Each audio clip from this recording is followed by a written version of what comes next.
Hi everyone, a very warm welcome to Career with Kalpi. I hope all of you are keeping safe. In the last session, we learned about management consulting through an amazing conversation with Khushbu. If you missed it, I'll post the link in description. In today's session, we are going to learn about a lot of new careers: leadership advisory, digital client servicing, sales and marketing for digital advertising, and how our speaker for the day has pivoted her career in the digital media landscape. Today's wonderful guest, Shweta Bajpai, is also from IIT Kanpur and I am Calcutta. She's the India head for client solutions with Facebook. Before this, she spent 4 years with Google's media operations as go-to-market lead. And before that, she spent 9 years with the Boston Consulting Group. Apart from that, her passion areas are coaching and mentoring people with a dedicated focus on expanding opportunities for the first generation women professionals. She's a global leader, a mentor, and a huge inspiration for so many of us.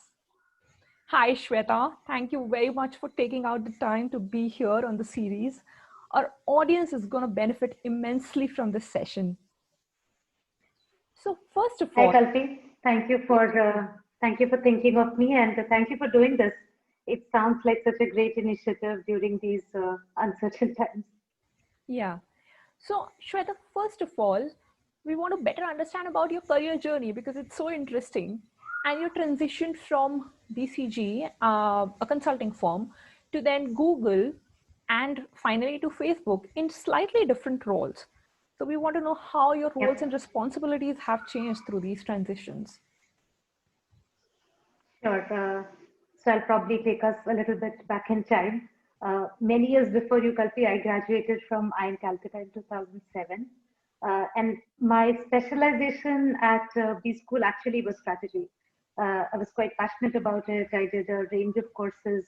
And therefore, when BCG chose me from campus, it was a match made in heaven. And I think the decision made absolute sense too. I found some great colleagues. I had a great career. I chose to work in what we call tech, media, and telecom as one of the verticals at BCG. And my work was primarily in the area of either cost reduction or efficiency or org restructuring for some of the clients in the tech industry and the media industry, which also had very smart people. So as a consultant, my experience was very holistic in the time that I was with BCG. It was also a very fast career path. So I joined from campus as a senior associate. And in about 9 years' time, in 2016, I was the principal, close to partnership. So at a really interesting phase in my career. I think two things happened during that time. One, I discovered this new area called digital. And again, for some of you in 2020, this might seem very strange, but in 2013, in 2012, digital was still super new in India. Internet penetration had just taken off. We didn't used to do all our transactions over e-commerce the way we do right now. And therefore, from a advisory perspective, from a consulting perspective, knowing digital, knowing how consumers behave on digital used to be a great asset. And I built that asset in my career trajectory for about 3 years. But then I figured after working with some of the key marquee tech clients that space is more interesting than just going and advising on one-off projects. And therefore, I wanted to understand digital better and I wanted to build a career there. Therefore, in 2015 or so, I started thinking about where could I easily move to. As somebody who had spent 9 years in strategy, I think the obvious choice was to go do a strategy role in a tech company, and that's what I ended up doing. So I ended up picking a role which was actually very interesting. It was a chance to build a global team being based out of India, but still doing very much what I do at BCQ. It was still doing strategy, but it was doing strategy for a tech company and getting very close to products. So I was getting a lot of knowledge of products like YouTube or display or search, understanding them in more detail. And I thought, therefore, it was almost like a paid training for the 4 years. I really understood how products work. I understood how large, complex, matrixed organizations actually work. I learned how to do a global role because consulting is very much local in nature. Yes, you work with global experts, but you don't actually run global teams. So I got to do that at Google. So it was an awesome experience. But I think there's a lot of people who have itch after about 2 to 3 years doing that role. I figured I really want to do something which was end-to-end P&L ownership. I want to really run frontline operations. I've never done that in my career. I'd always been on the service side or have been on the strategy side, which is very nice. I think it makes you very thoughtful. It makes you very structured. But I think it takes away the whole zeal of can you take risks? Can you really run a large engine very, very well? And I think that's what I chose to do in my recent shift. I moved to Facebook. Facebook actually runs India very differently. It's a dedicated organization. Unlike, in many other places where India is stuck under APAC, Facebook actually doesn't treat India like that. Plus the role is to run almost 70% of the P&L, which is all of the large client servicing. So I felt it was a very exciting role. It combined all my passions of doing structured solutioning, strategy, but still very much P&L, frontline ownership, as well as large team leadership. So that was basically my career journey. Probably the way I explained it, it is not very thoughtful. I didn't have a plan in 2007 when I passed out, Right. but kind of build it along the way. Understood. Oh, I like your last comment. It wasn't very planned, because that was going to be my, second question. Because as young professionals, we always think about these senior leaders and think about, oh, what kind are they?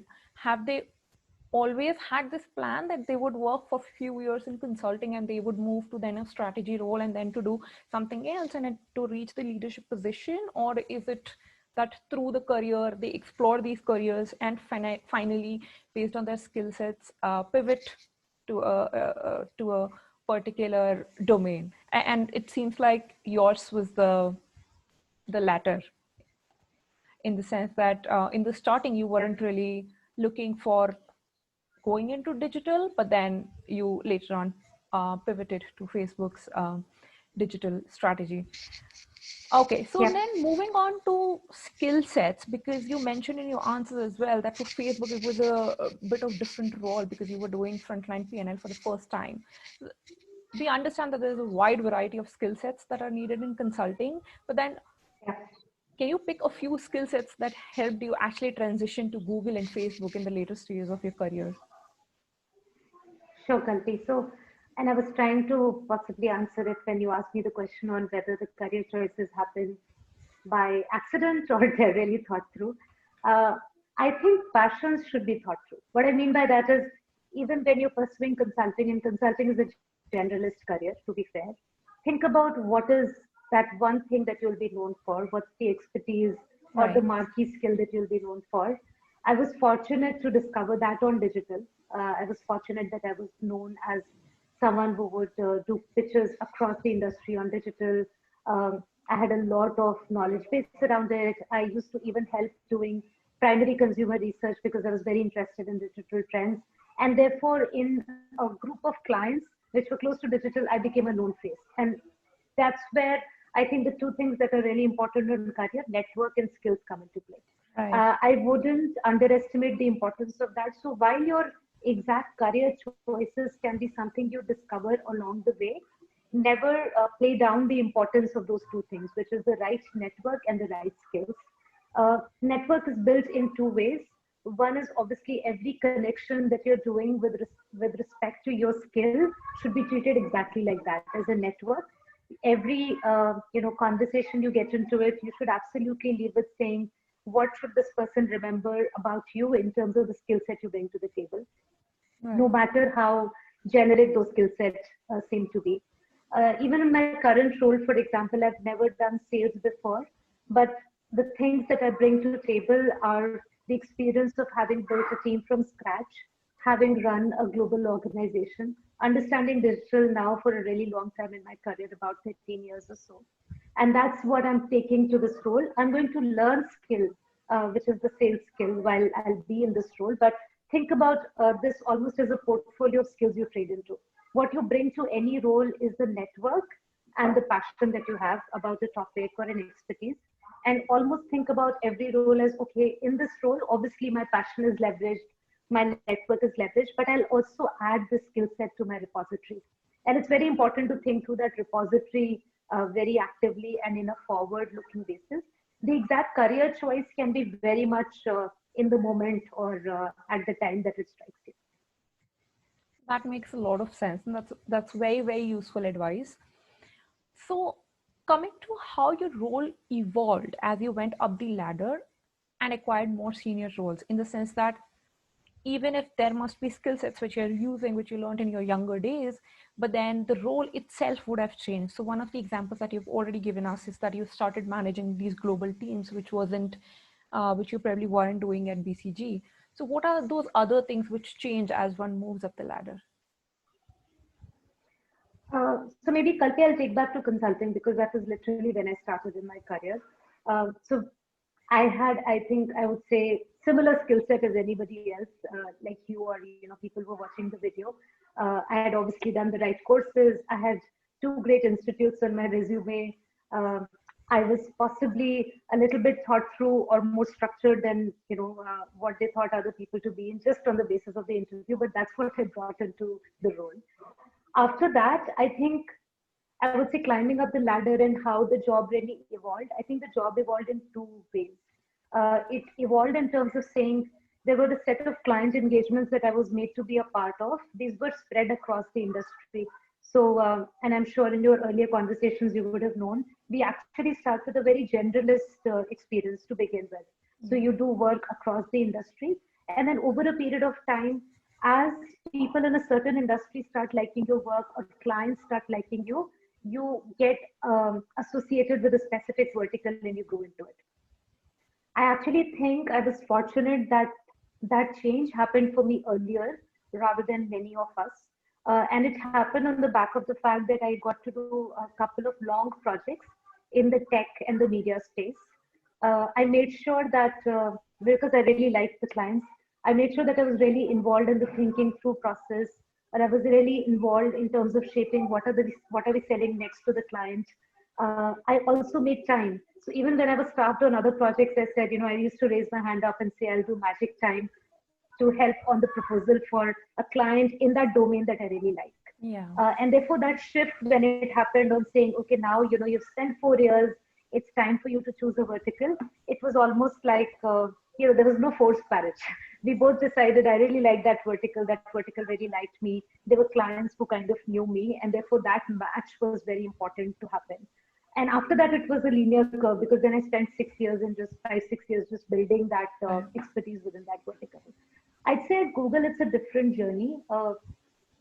Google is very different from BCG. In BCG, as like in any other consulting company, they are global companies, but the local organization is very, very focused on the local market, which basically means you don't really understand how a matrix organization works. You have a very simple chain of command. So if you're like a consultant, there is a project leader, principal, partner that you work with, but you don't really know how to work in a matrix setup. The other thing you are somehow not completely aware about is how do a global org really work, because you work with teammates which are all Indians that are mostly all recruited from the same colleges, which is an IIT or an IIM in most cases. So your ability to handle diversity, I think, is much lower. And those are the two things that I think were put to test when I went to Google. I was told that I have to recruit this team, and this team actually had team members, one in New York, one in Mountain View, one in Dublin, one in Singapore, and then a couple in India. And that was a very interesting proposition. It was a fun time recruiting them. But then when I got them on board, I realized they're very different to me.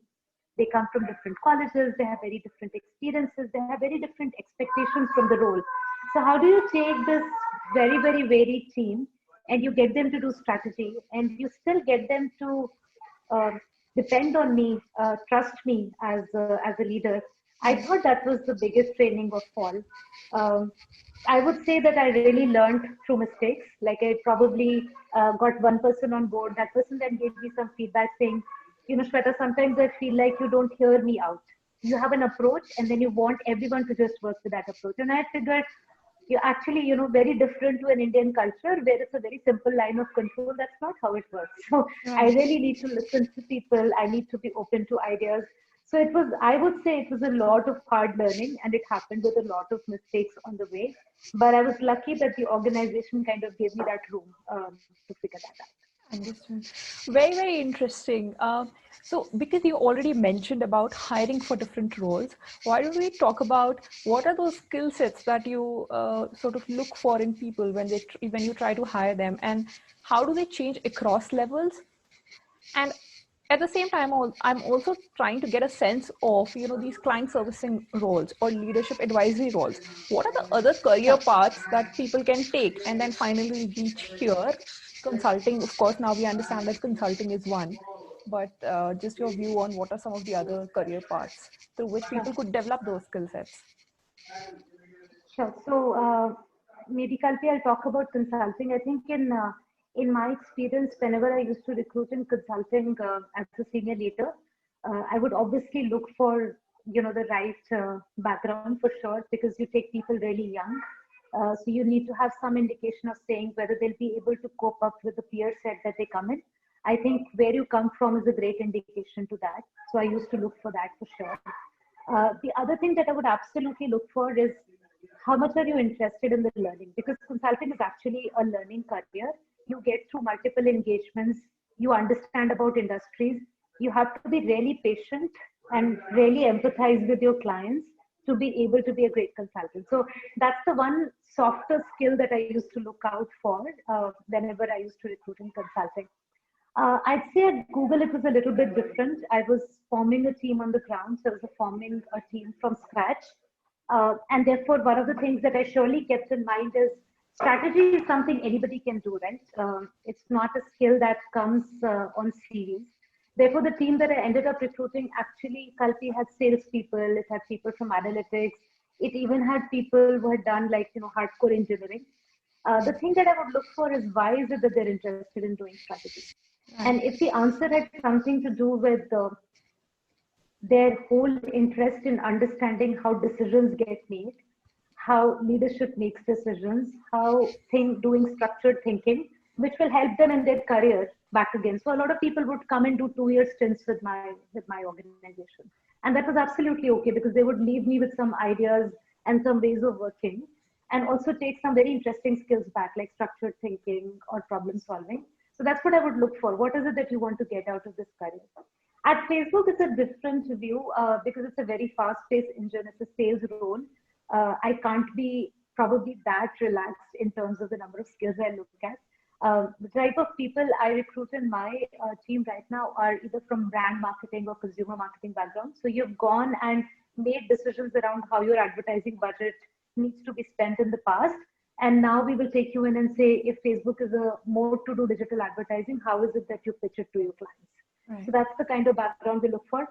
Somebody who has done solution advisory or consulting before would absolutely be a fit, but they have to be very, very comfortable with how a sales quota really runs, which is very different sometimes from any other role. Understood. So can you tell us, because you're talking about that, can you tell us a little bit more on any of the challenging situations that occurred through your career and how you navigated through it? Just in terms of, any learnings that were there, and just to tell our audience in a way that even successful leaders have gone through challenges in their career journey. And if you, do this, you can absolutely navigate it. That's an interesting question, Kalpi. So I'll possibly talk about two. One is personal, and one's I think something that will resonate more professionally. Uh, so consulting is a very fast-paced career. It doesn't give you a lot of time to dedicate personally, and I think that was a fair choice for me for a really long time. Before my son was born, my son was born in 2013, and at that point in time, I actually had a reason to go back home. I had a reason why I don't want to work over the weekends. And that led this whole thought process on saying, do I really want to continue doing this or do I want to do something else? Um, I think the way I navigated through that whole problem scenario, and I would say the confusion was in my mind for a really long time, was I do want to change the pace, but at the same point in time, I don't want to compromise on the goals of my career. So what I mean by that is, even if I'm feeling like I'm not getting any time personally, yes, I want to move to something which is more accommodative, where I have more control over my time. But it doesn't mean I'm going to shift tracks and move to a role which doesn't give me the excitement, because otherwise, what's the use of working? I should still look forward to come to work. I do want to preserve everything that I've built on in terms of this digital expertise or this tech expertise. I really want to build on that. And I do want to get some skill that I have not worked on before. So I was quite clear on that before I went to the market. And I thought in hindsight, it was a good decision to just take my time and tell myself that, okay, I have this change in life that I'm experiencing. It actually means I should rethink about my career, but I'm not going to rethink my career in terms of saying, oh, I'm not happy with what I have. Let me choose whatever next comes my way. So just like the structured thinking on saying, this is what I really want to solve for, but at the same point in time, this is what I would not compromise on. Right. That I thought was very, very useful. I think it allowed me to make the right choice, the right career step. Uh, I think the second challenge I would say professionally that came into play was last year. In my role at Google, my manager decided to move jobs and he decided to move to the US and therefore his role was, he decided to move to another firm. So his role was open, but his role was based out of the US. And therefore the question for me was, would I rather move to this role, which was based out of the US, but it's a step up? Or not. And if I don't decide to do it, I'm going to possibly kick myself because I had this chance of stepping up and I didn't choose it. So quite an interesting dilemma. I think the way I thought through it was I literally stepped back and said, where is it that I want to be 5, 7 years down the line? Forget about next year. Let me think where I want to be 5 years, 7 years down the line. I thought that was a very useful process. It was, I would really thank all my mentors who really helped me do that thinking. But it helped me to say, 5, 7 years down the line, I actually want to be in the front line. I don't want to be a strategy person. I really want to run operations. And if I want to do that, I know it's harder to do it in the US because I would come in with no local market knowledge. I would have no credibility in the system. So I would rather choose to stay here in India, where I have a brand, I have a network, I have expertise, and I have local market knowledge and build on that. So it allowed me to navigate that decision much better and then also make the career choice that I ended up making. Thank you for talking through your personal challenges as well as professional. Since you mentioned mentoring in between, and you yourself are passionate about mentoring and coaching, what has been their role like in your success?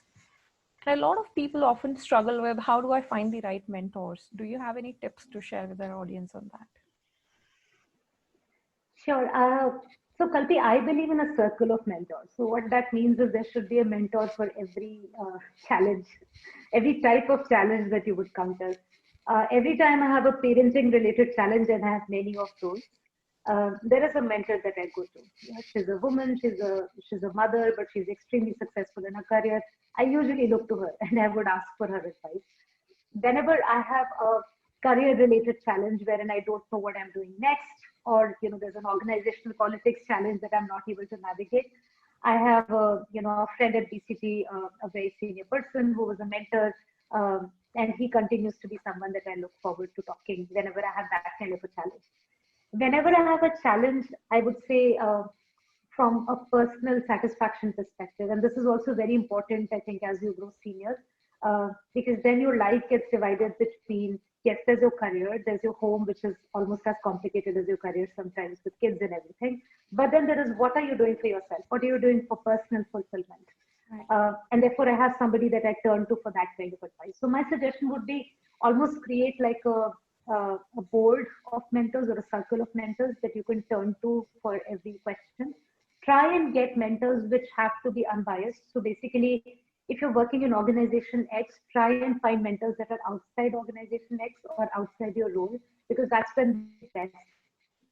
As soon as you talk to people from within the organization, there's no harm, but you would also have a tendency to think within the box. You will not think outside the box. And do talk to someone who you think knows you really well. Advice needs to come from people who understand you and who understand where you come from quite well, along with your strengths and your areas of development. I think those are the kind of people that I feel most comfortable with, and therefore my mentor relationships are very long. They're like 10 to 12 years. But I think it gives me the comfort to pick up the phone and just have a chat at any point in time. And that's very reassuring sometimes when you're making tough decisions. Thank you. So shifting now a little bit to the industry as a whole, I have two questions there. The first one is, of course, given the COVID challenge, and you are also currently in like a client servicing role, and meeting clients would be something that would be fundamental to this role. So given the COVID situation, has there been any impact to the industry, or how is the industry as a whole managing that? It's been interesting. I would say one quarter we were all in stupor because we just didn't know what hit us. Um, Both at Google as well as at Facebook, because the teams are very tight with each other. As soon as people went remote, they just didn't know how to coordinate amongst themselves. So working across documents or working over emails, those were very new concepts to people. And even when it came to client servicing, there was a lot of hesitation around this big pitch I need to make. How can I really make it over Zoom? So I would say one quarter just went in adjusting to this new reality. Right. But there was this other engine that was happening in parallel, Kalpi, with the shift from offline to digital. Right. I think companies now want to get onto digital platforms more than ever before, right? So I now see handset companies wanting to do their handset launches actually online over Instagram. So they will use AR, VR to do virtual unboxing of their handsets, and that's their launch event.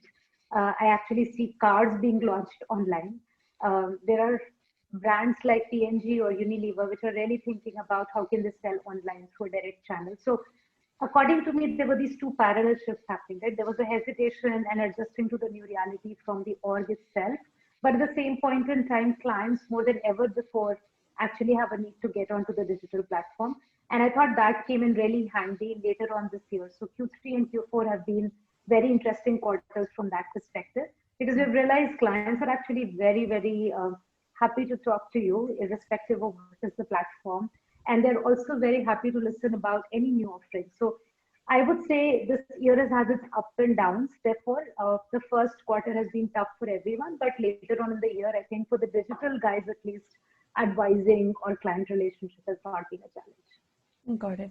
And then in general, how is the advertising and client solutioning industry sort of reacting with the rapidly changing technology and all the analytical tools, etc., that are changing so rapidly today? How are the industries sort of adapting to that?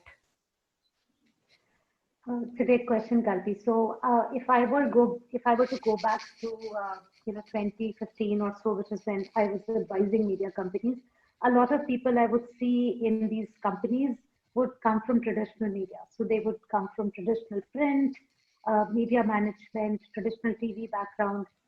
A digital person would be a complete novelty, and that's completely changed now.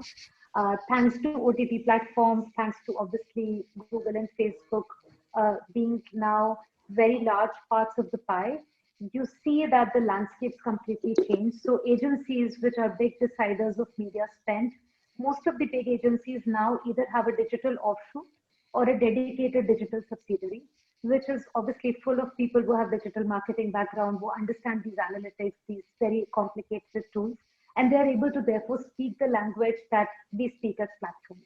And that's been quite a big change. I think the other change that is slowly happening, Kalpi, is with startups coming into the fray. So with the e-com companies, right, or the fintech companies that you see, they are digital first. They were born on digital. Like they have never known how to do business in the traditional world. So they obviously bring with them a set of talent which is fully digital, and therefore they understand these tools, these analytics, these complex technological concepts much more than the traditional companies, and giving them an edge. I think the one change that's still waiting to happen is seeing changes in the consumer goods companies or the traditional auto companies in terms of them thinking through what would it take to move from traditional to digital. That change is yet to come. But I think the shifts in terms of both the media management landscape as well as in a big sphere, which is the e-com sector, that has already happened. Thank you so much, Shweta. Those were all the questions that I had. Thank you so much for sharing your amazing journey with our audience and giving them these great insights. We wish you a very long and successful career. And thank you everyone for watching. I'm sure you enjoyed the conversation as much as I did. Please let us know in comments if there are any questions that you want to ask on this discussion, or if there's any career path that you want to know more about. Stay tuned to Career with Kalpi. Keep safe. See you in the next video.